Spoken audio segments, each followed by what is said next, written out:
Yes, another video mga higala mga kaibigan unsa pa dyan no, mga ka-idol, mga ka-channel unsa pa dyan mga ka-idol no. Kani bitang po dito mga ka-channel no, sa matag adlaw, sa matag buntag no, mugi kitag sayo mabuntag, matataog sayo tungod sa atong pinabuhi sa matag adlaw no.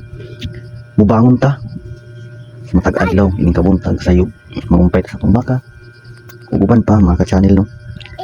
Magumpay, din magpumpay, palalog sa atong baka. Muhatag. Ug kuman sa pumpay mga ka-channel no. Yan na po trabaho nga itong nagsunod. Paspas na po ta, tungod kay pobre lagi ta, nanginabuhi ta, maningkamot ta. Trabaho na sad ta. Pag kumanong trabaho mga ka-channel, gawas og alas 5 sa hapon. Hindi, maangat na po tas babaw, kaya akong baka maglayo na. Hindi uli na akong mga ka-channel gabi na sad, matulog na sad. Pagka maurag hapon ng atong buhaton, nung matao sa'yo. Kaya na tayo obligasyon sa matag adlaw. Tapos apakahan matapos ng atong pag-inaan ng mga ka-channel. Pero tungod kay problema yun ta, hinahanglan maningkamot lang yun ta. Hinahanglan di yun ta musulindiris atong pagpaningkamot no. Kugli lang yun ta, trabaho lang yun ta. Samtang atong makabot ang atong mapangandoy. Uban ang panalangin sa Ginoo, uban ang hatag na kusog sa atong kinabuhi sa Ginoo no.